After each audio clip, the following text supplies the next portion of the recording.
கிறிஸ்துவுக்குள்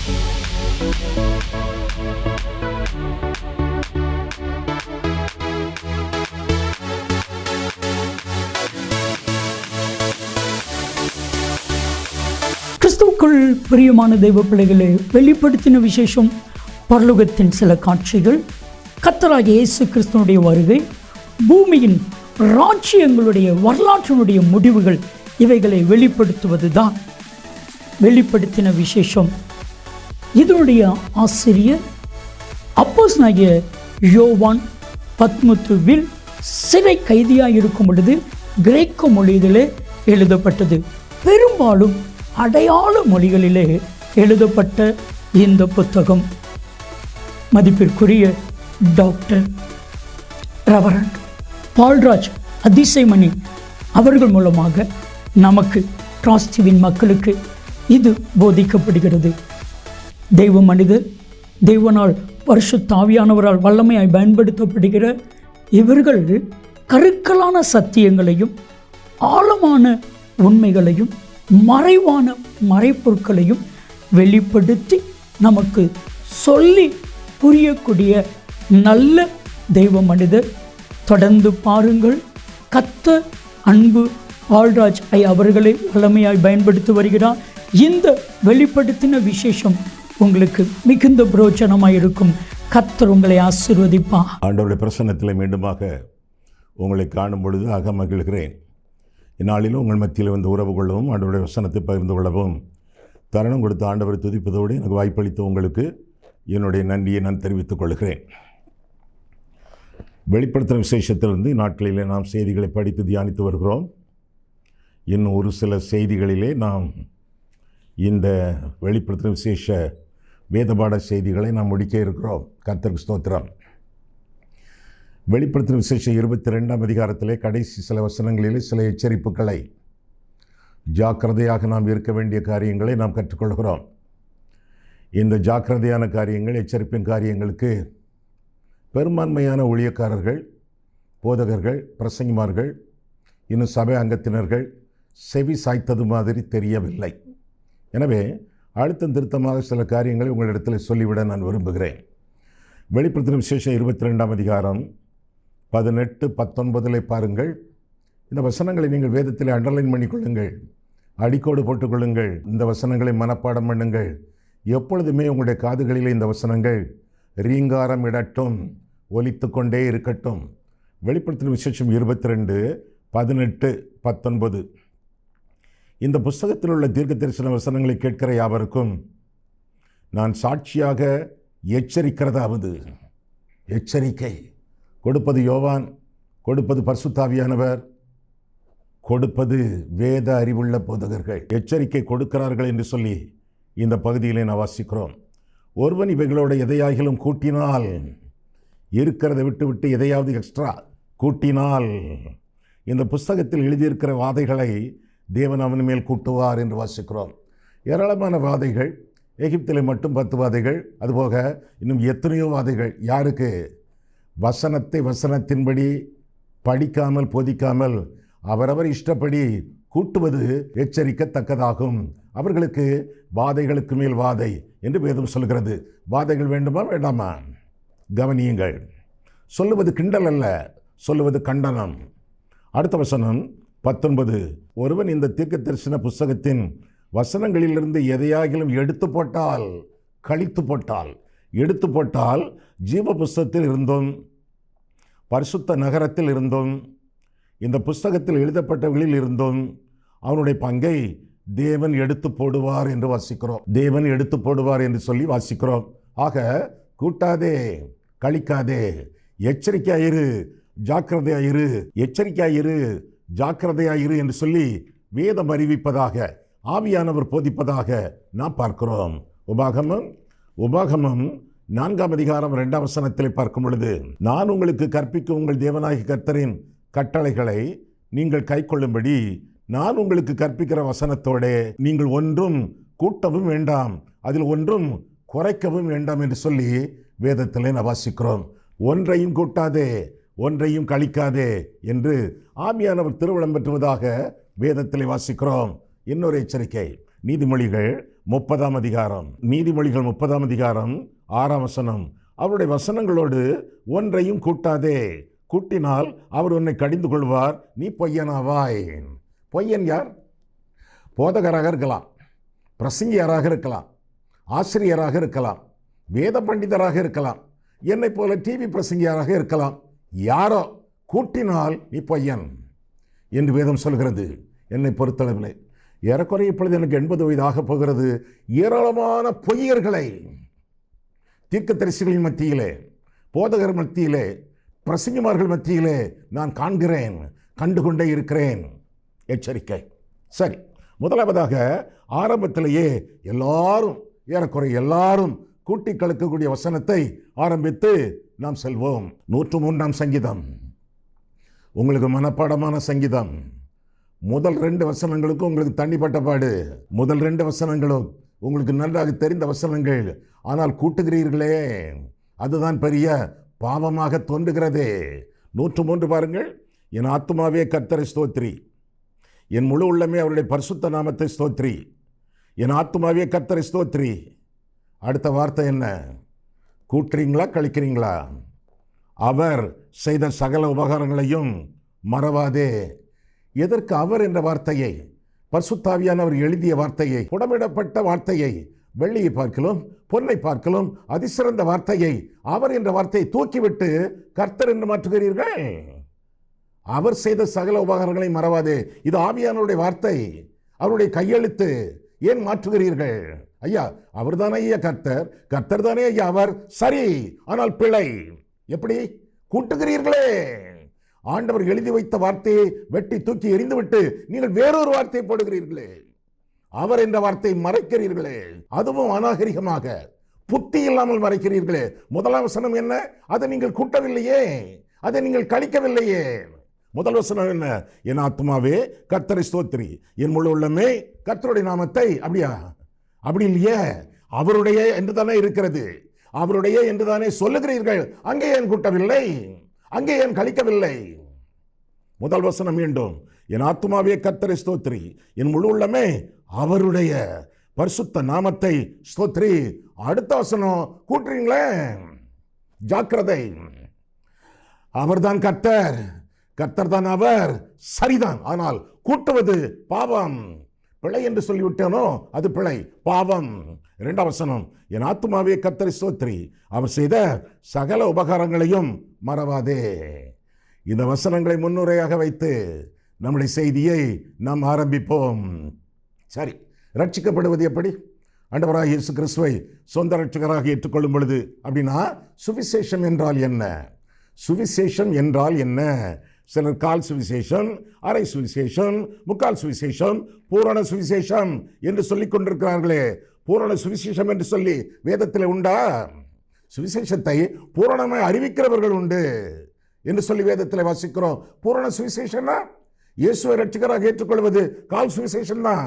ஆனால் பூரண சுவிசேஷம் என்றால் 1 ஞானஸ்நானம் பெற வேண்டும், அதுவும் முழுக்க ஞானஸ்நானம். 2 அபிஷேகம் பெற வேண்டும், அதுவும் அந்நிய பாஷையோடைய. இது என்னது? நான்சென்ஸ். குறைகள், குற்றங்கள், பாவங்கள். சுவிசேஷம் என்ன என்று பார்த்து விடுவோமா? சுவிசேஷம், காஸ்பல், ஆங்கிலத்திலே காட் பிளஸ் பெல் காஸ்பல் என்று மறிவிற்று. காஸ்பல்னா, காட்ஸ்பெல்னா தேவனுடைய வார்த்தை. அது என்னது? இயேசு கிறிஸ்து. அந்த வார்த்தை மாம்சமாகி கிருபையினாலும் சத்தியத்தினாலும் நிறைந்தவரை நமக்குள்ளே வாசம் பண்ணினார். ஐயா, இயேசுதான் சுவிசேஷம் என்று வேதம் திட்டமாக தெளிவாக சொல்லுகிறதா? 1 கொரிந்தியர் 15 1ஆம் வசனம் முதல், அன்றியும் சகோதரரே, நான் உங்களுக்கு பிரசங்கித்த சுவிசேஷத்தை மறுபடியும் உங்களுக்கு தெரியப்படுத்துகிறேன். நீங்களும் அதை ஏற்றுக்கொண்டு அதிலே நிலைத்திருக்கிறீர்கள். நான் உங்களுக்கு பிரசங்கித்த பிரகாரமாய் நீங்கள் அதை கை கொண்டிருந்தால் அதனாலே நீங்கள் ரட்சிக்கப்படுவீர்கள். மற்றபடி உங்கள் விசுவாசம் விருதாவாயிருக்குமே.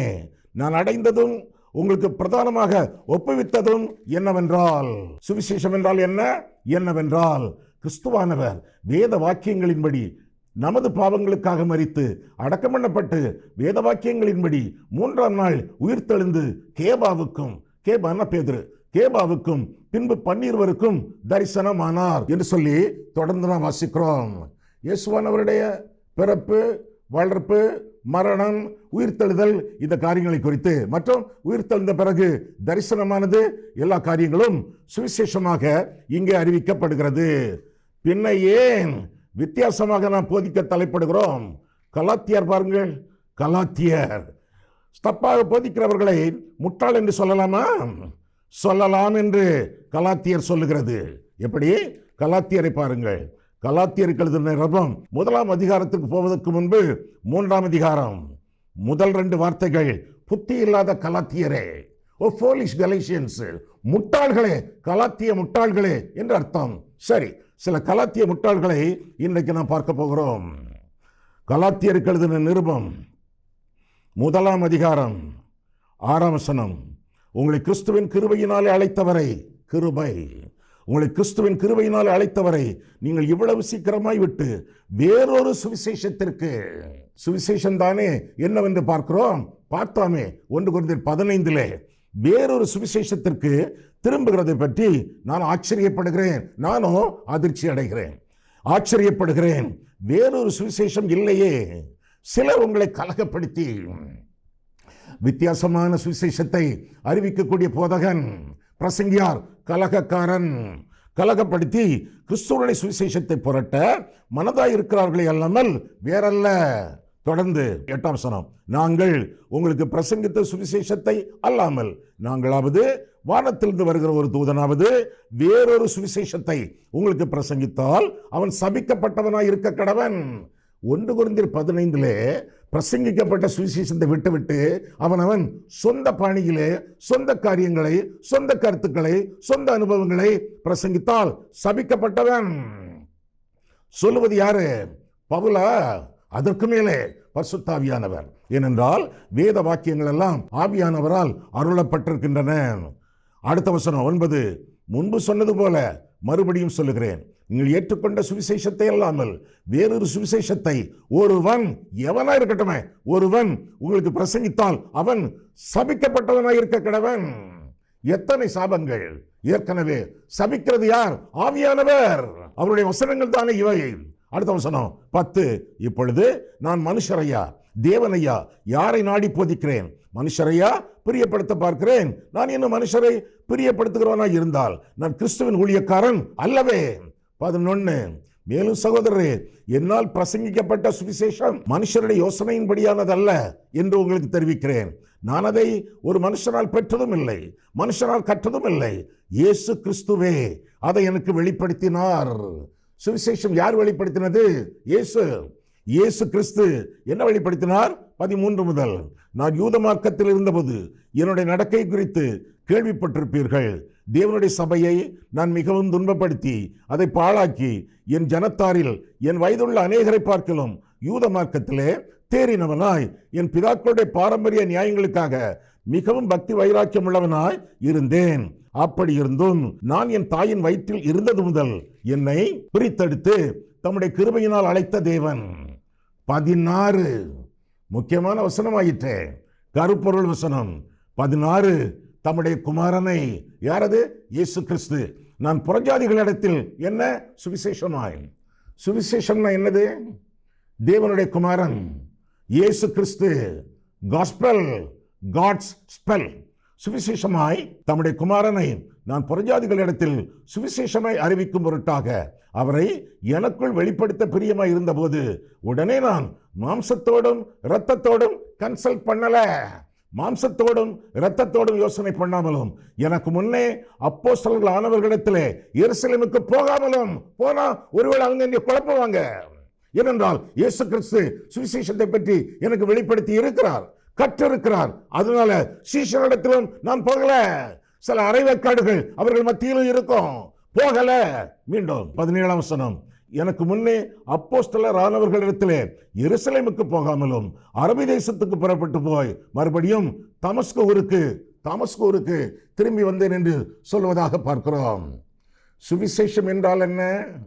இயேசு கிறிஸ்து என்று சொல்லி வேதம் நமக்கு கற்றுக் கொடுக்கிறது. இன்னும் ரட்சிப்பு என்றால் என்ன? ரட்சிப்பு என்றால் என்ன?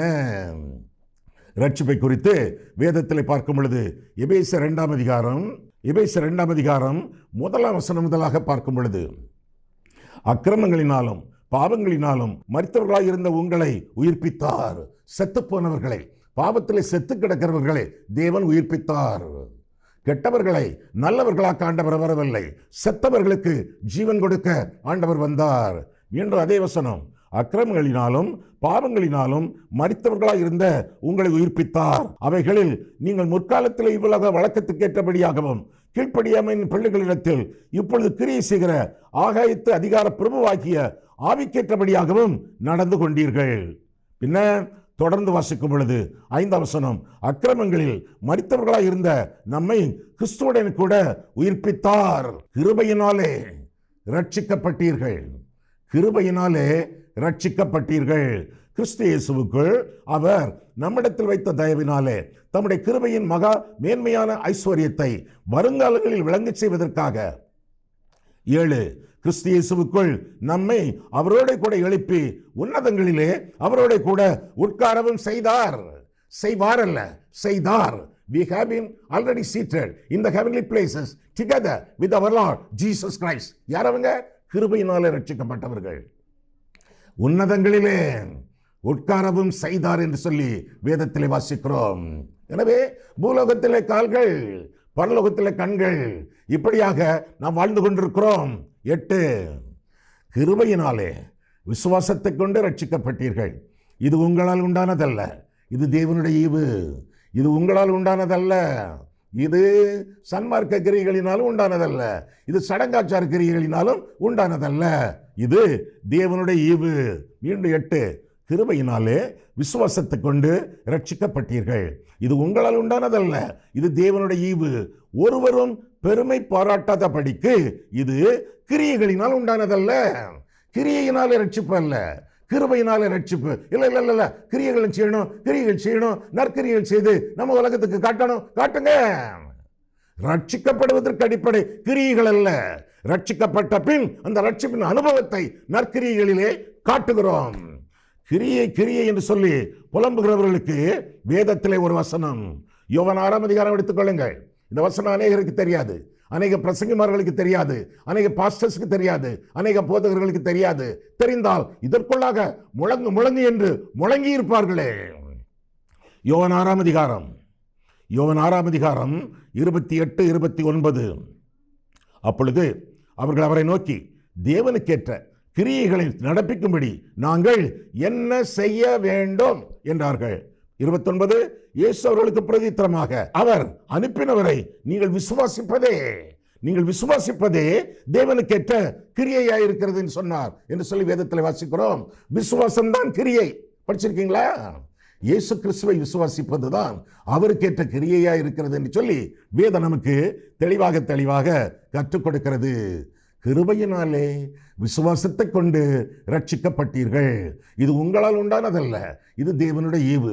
ஒருவர் பெருமை பாராட்டாதபடிக்கு இது கிரியைகளினால் உண்டானதல்ல.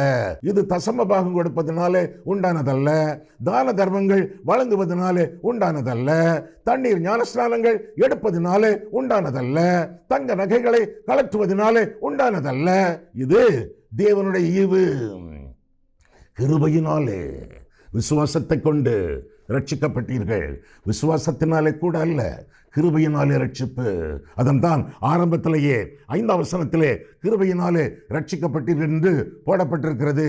ரட்சிப்பை தேவனுடைய கிருபை கொடுக்கிறது. அந்த ரட்சிப்பை தேவன் நமக்கு தந்த விசுவாசம் வாங்குகிறது. அவ்வளவுதான். கிருபையினாலே, தேவனுடைய கிருபையினாலே விசுவாசத்தை கொண்டு ரட்சிக்கப்பட்டீர்கள். இது உங்களால் உண்டானதல்ல, இது தேவனுடைய ஈவு என்று சொல்லி வேதம் நமக்கு கற்றுக் கொடுக்கிறது. இப்படி கிருபையினாலே விசுவாசத்தை கொண்டு ரட்சிக்கப்பட்டவர்கள் ஏற்கனவே உன்னதங்களிலே உட்கார வைக்கப்பட்டிருக்கிறார்கள் என்று சொல்லி வேதம் நமக்கு தெளிவாக கற்றுக் கொடுக்கிறது. கூட்டாதே, குறைக்காதே. சரி, இப்போ ரட்சிக்கப்பட்டா உடனே ஞானஸ்நானம் எடுக்கணும். யார் எடுக்கணும்? ரட்சிக்கப்பட்டவர்கள். யார் அவங்க? ஞானஸ்நானம் வேதத்திலே 2 வகைப்படும். ஒன்று மனம் திரும்புதலுக்கேற்ற ஞானஸ்நானம், இன்னொன்று வீட்டாருடைய ஞானஸ்நானம். வீட்டில் யாரெல்லாம் இருப்பாங்க? அம்மா அப்பா பிள்ளைகள் எல்லாமே சேர்ந்து. ஆக முதலாவதாக மனம் திரும்புதலுக்கேற்ற அடையாளம், இரண்டாவதாக உடன்படிக்கையின் அடையாளம். ஆண்டவர் மனம் திரும்பி ஞானஸ்நானம் பெற வேண்டும் என்று பேதுரு மூலமாக சொன்னதாக அப்போஸ்தலர் 2ஆம் அதிகாரத்திலே நாம் பார்க்கிறோம். ஐயா அதெல்லாம் எங்களுக்கு முக்கியம் இல்லையா, இப்போ உடன்படிக்கைன்னு சொன்னீங்களே அதான் ஐயா எங்களுக்கு முக்கியம். வர்றேன். அப்போஸ்தலர் 2ஆம் அதிகாரம் 38. பேதுரு அவர்களை நோக்கி, நீங்கள் மனம் திரும்பி எவர்களை நோக்கி? கொலைகாரர்களை நோக்கி, புறஜாதிகளை நோக்கி. ஐயா யூதர்கள், ஐயா கிறிஸ்தவர்களுக்கு யூதர்கள் புறஜாதிகள் தான். கொலைகாரர்களை நோக்கி, இயேசுவை கொன்றவர்களை நோக்கி, இந்தியரை நோக்கி அல்ல, இஸ்ரவேலரை நோக்கி, ரட்சிக்கப்பட்டவர்களை நோக்கி அல்ல, ரட்சிக்கப்படாதவர்களை நோக்கி. என்ன சொல்றேன் பாருங்க. யார் அவங்க? முதல்ல அவங்களை ஐடென்டிஃபை பண்ணிடுவோமே, அவங்களை ரெகக்னைஸ் பண்ணுவோம். 36 பாருங்க.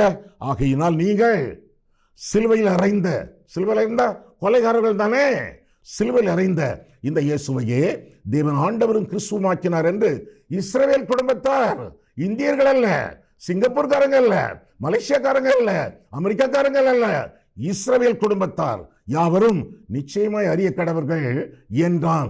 இதை அவர்கள் கேட்ட பொழுது எவர்கள் விசுவாச விட்டாரா?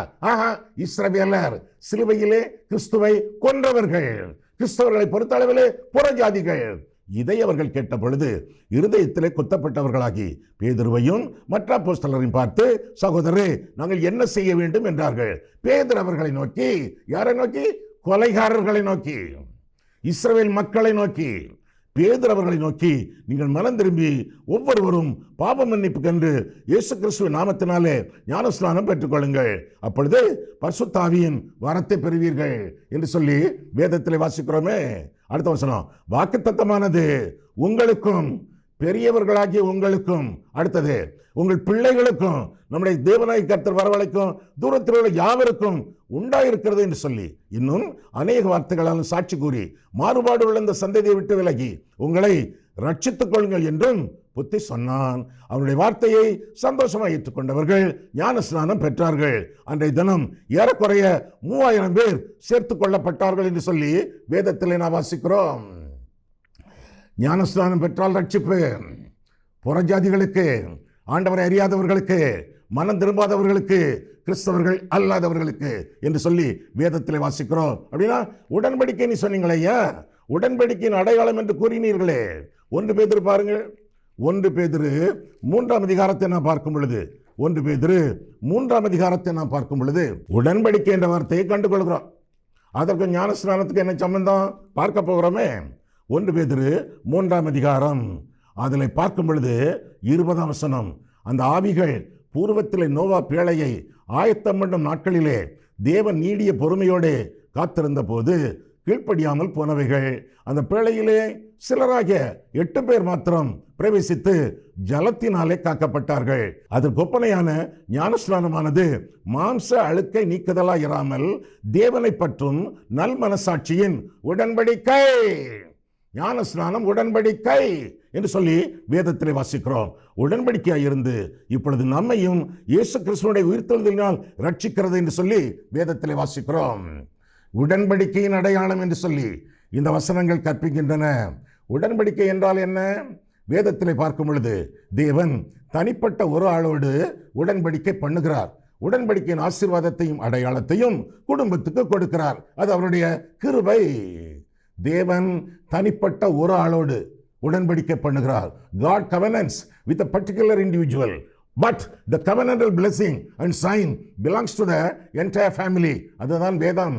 உடன்படிக்கையின் அடையாளத்தையும் ஆசீர்வாதத்தையும் குடும்பத்துக்கு கொடுக்கிறார். கர்த்தர் நோவாவோடு உடன்படிக்கை பண்ணினார் என்று வேதத்திலே வாசிக்கிறோம். நோவாவின் மனைவியோடோ பிள்ளைகளோடோ மருமக்களோடு அல்ல, நோவாவோடு மட்டும் உடன்படிக்கை பண்ணுகிறார். ஆனால் ஆசீர்வாதத்தையும் அடையாளத்தையும் குடும்பத்துக்கு கொடுக்கிறார். ஆசீர்வாதம் என்ன?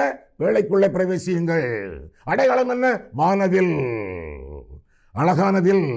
வில் என்றால் அம்பு இருக்கணுமே, அம்பு இல்ல, அம்பில்லாத வில், வெறும் வில். அதற்கு பொருள் என்ன? உடன்படிக்கையின் அடையாளம். அம்பு இருந்தால் போர், அம்பு இல்லைன்னா உடன்படிக்கை, சமாதானம். சமாதான உடன்படிக்கையின் அடையாளம். தனிப்பட்ட ஒரு ஆளோடு தெய்வம் உடன்படிக்கை பண்ணுகிறார். உடன்படிக்கையின் ஆசீர்வாதத்தையும் அடையாளத்தையும் குடும்பத்துக்கு கொடுக்கிறார் வேதம். இன்னொன்று, ஆபிரகாமோடு தேவன் உடன்படிக்கை பண்ணினார். உடன்படிக்கையின் ஆசீர்வாதத்தை அடையாளத்தையும் குடும்பத்துக்கு கொடுக்க சித்தம் கொள்கிறார். அது அவருடைய கிருபை. ஒரு ஆளோடு உடன்படிக்கை, ஆபிரகாம் இடத்துல மட்டுமே, சாராள் இடத்துல அல்ல, பிள்ளைகளிடத்தில் அல்ல. உடன்படிக்கையின் ஆசீர்வாதம் அடையாளம் குடும்பத்துக்கு. ஆசீர்வாதம் என்ன? கானானுக்குள்ளே பிரவேசியுங்கள், பாலும் தேனும் ஓடக்கூடிய கானான் தேசம். ஆசீர்வாதம் அடையாளம் என்ன? விருத்த சேதனம். ஆபிரகாம் தன்னுடைய 100வது வயதிலே விருத்த சேதனம் பண்ணப்பட்டான். மூத்த மகன் இஸ்மவேல் தன்னுடைய 13வது வயதிலே விருத்த சேதனம் பண்ணப்பட்டான். ஈசாக்கு இளைய மகன் தொட்டில் பாலகன் 8ஆம் நாளிலே விருத்த சேதனம் பண்ணப்பட்டான். 8ஆம் நாள் அவனுக்கு என்ன தெரியும்? என்ன தெரியும் என்று ஆண்டவருக்கு தெரியும். ஆண்டவருடைய கிருபை அவனை தம்முடைய உடன்படிக்கையிலே ஏற்றுக்கொள்கிறது.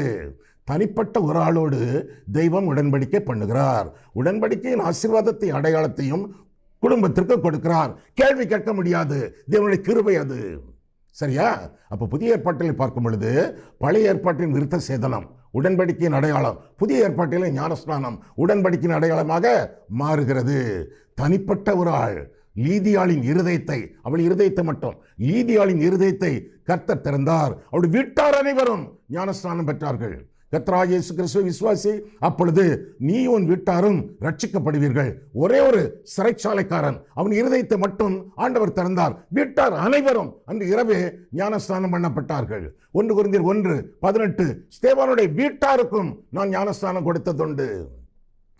ஞானஸ்நானத்தை கொடுக்கும்படி கிறிஸ்து என்னை அனுப்பவில்லை, சுவிசேஷத்தை பிரசங்கிக்கவே அவர் அனுப்பினார் என்று சொல்லி அந்த அதிகாரத்திலே பவுல் முடிப்பதாக நாம் பார்க்கிறோம். ஆக ஞானஸ்நானம் வேறு, சுவிசேஷம் வேறு. ஆண்டவரை இரட்சகராக ஏற்றுக்கொண்ட புற ஜாதிகள், புதிய விசுவாசிகள் ஞானஸ்நானம் பெறுவார்கள். இது மனம் திரும்புதலுக்கேற்ற அடையாளம். ஏற்கனவே ஞானஸ்நானம் பெற்று கிறிஸ்துவிலே வளர்ந்து கொண்டிருக்கக்கூடியவர்கள், திருச்சபை மக்கள், உடன்படிக்கையின் அடையாளம். ஒரு ஆள் ஆண்டவரை ஏற்றுக்கொண்டாலே போதும், மற்றவர்களை ஆண்டவர் அரவணைக்க, ஆசீர்வதிக்க விரும்புகிறார் என்று சொல்லி வேதம் கற்றுக் கொடுக்கிறது. ஐயா, ஞானஸ்நானம் பெற்றால் தானே பரலோகத்துக்கு போக முடியும் அப்படின்னா நிறுத்திக் கொள்ளுங்கள். இல்லை, ஞானஸ்நானம் பரலோகத்துக்கு போவதற்கு ஒரு பாஸ்போர்ட் அல்ல. பார்த்துருவோமா? 1 கொரிந்தியர் 10 ஞானஸ்நானம் பெற்ற அநேகர்ல நிறைய பேர் வனாந்தரத்திலே அழிக்கப்பட்டார்கள் என்று சொல்லி வேதத்தில் பார்க்கிறோம். ஏன் பரிசுத்தம் இல்லை? இச்சை மிகுந்த ஒரு சமுதாயம் இடையிலேயே அழிக்கப்பட்டது. யார் அவங்க? 1 கொரிந்தியர் 10 பாருங்க. வேதம் உங்களுடைய கையிலே, மடியிலே, மேஜையிலே இருக்க வேண்டும். இப்படி இருக்க சகோதரரே, நீங்கள் எவைகளை அறிய வேண்டும் என்று இருக்கிறேன் என்றால், நம்முடைய பிதாக்கள் எல்லாரும் மேகத்துக்கு கீழாய் இருந்தார்கள். எல்லாரும், அந்த வார்த்தை ரொம்ப முக்கியமான வார்த்தை. எல்லாரும் சமுத்திரத்தின் வழியாய் நடந்து வந்தார்கள். எல்லாரும் மோசைக்குள்ளாக மேகத்தினாலும் சமுத்திரத்தினாலும் ஞானஸ்நானம் பண்ணப்பட்டார்கள். எல்லாரும் யாரு? பெரியவர்களா, சிறியவர்களா, வயதானவர்களா, வாலிபர்களா, பெண்களா, ஆண்களா, சிசுக்களா, பிள்ளைகளா, எல்லாரும் ஞானஸ்நானம் பண்ணப்பட்டார்கள் என்று சொல்லி வேதத்தில் வாசிக்கிறோம். ஐயா, குழந்தை ஞானஸ்நானத்துக்கு வேதத்தில் ஆதாரம் உண்டாயா? அதை தானே இப்போ வாசித்துக்கிட்டு இருக்கோம். உண்டு. அடுத்த வசனம் 3, எல்லாரும் ஒரே ஞான போஜனத்தை புசித்தார்கள். நம்ம கவிஞன் அந்த மாதிரி. 4, எல்லாரும் ஒரே ஞான பானத்தை குடித்தார்கள். எப்படியெனில் அவர்களோடு கூட சென்ற ஞான கண்மலையின் தண்ணீரை குடித்தார்கள். அந்த கண்மலை கிறிஸ்துவே. அப்ப அடுத்த வசனம், அப்படி இருந்தும் அவர்களில், எவர்களில்? ஞானஸ்நானம் பெற்ற மக்கள் மத்தியில், அவர்களில் ஞானஸ்நானம் பெற்றவர்களில் அதிகமான பேர்களிடத்தில் தேவன் பிரியமாய் இருந்ததில்லை. அதனால் வனாந்தரத்தில் அவர்கள் அழிக்கப்பட்டார்கள். எதுக்கு? 6, அவர்கள் இச்சித்தது போல நாமும் பொல்லாங்கானவைகளை இச்சியாதபடிக்கு இவைகள் நமக்கு திருஷ்டாந்தங்களாய் இருக்கிறது என்று சொல்லி வேதத்திலே வாசிக்கிறோம். நான் உமக்கு ஆண்டவரே, நீர் எனக்கு சொந்தம் ஆண்டவரே. நம்முடைய உடன்படிக்கை ஒரு திருமண வாழ்க்கை போன்றது ஆண்டவரே. நான் உமக்கு சொந்தம், நீர் எனக்கு சொந்தம். உடன்படிக்கையின் அடையாளம் ஞானஸ்நானம். மற்றபடி ஞானஸ்நானம் என்ற வெளியரங்கமான ஒரு அடையாளத்தை வைத்துக்கொண்டு பரலோகத்துக்கு போவோம் என்று கனவே காண வேண்டாம். காரணம், பரிசுத்தம் இன்றி ஒருவரும் தேவனை தரிசிப்பதில்லை என்று சொல்லி வேதம் நமக்கு கற்றுக் கொடுக்கிறது. சரியா? இதோடு செய்தி முடியவில்லை. தொடர்ந்து நாம் அடுத்த செய்தியில பார்ப்போம். கட்டாயமாக நீங்கள் அடுத்த வாரமும் இந்த செய்திக்கு நீங்கள் ஆயத்தமாக வருவீர்கள் என்று கர்த்தருக்குள் நம்புகிறேன். கண்களை மூடுவோம், கர்த்தரை பார்ப்போம். அன்புள்ள ஆண்டவரே, உம்முடைய வசனங்களை ஆராயவும், எங்கள் வாழ்க்கையை ஆராயவும், உம்முடைய சந்நிதியில் எங்களை வழிநடத்தினீர், அதற்காக நன்றி செலுத்துகிறோம் சுவாமி. வேதத்தை கூட்டி குறைத்து போதிப்பதனாலே வரக்கூடிய ஒரு சில விளைவுகள், சந்தேகங்கள், குழப்பங்கள், ரட்சிக்கப்பட்டேனா இல்லை என்று சொல்லி அனாவசியமான குழப்பங்கள், வேதனைகள், கண்ணீரின் அனுபவங்கள் எல்லாம் எங்களுடைய வாழ்க்கையிலே, திருச்சபை வாழ்க்கையிலே உண்டு சுவாமி. இன்றைய நாட்களிலே இந்த வசனங்களை எல்லாம் நாங்கள் தெளிவாக கற்றுக்கொண்டு எங்களுடைய அறிவையும் எங்களுடைய அனுபவத்தையும் உம்முடைய வேதத்திலே சார்ந்து வைத்து உம்முடைய வேதத்தை பற்றி பிடித்து நாங்கள் வாழத்தக்கதாக நீர் எங்களுக்கு உதவி செய்யும். இயேசு கிறிஸ்துவின் நாமத்தில் ஜெபிக்கிறோம் பிதாவே, ஆமென்.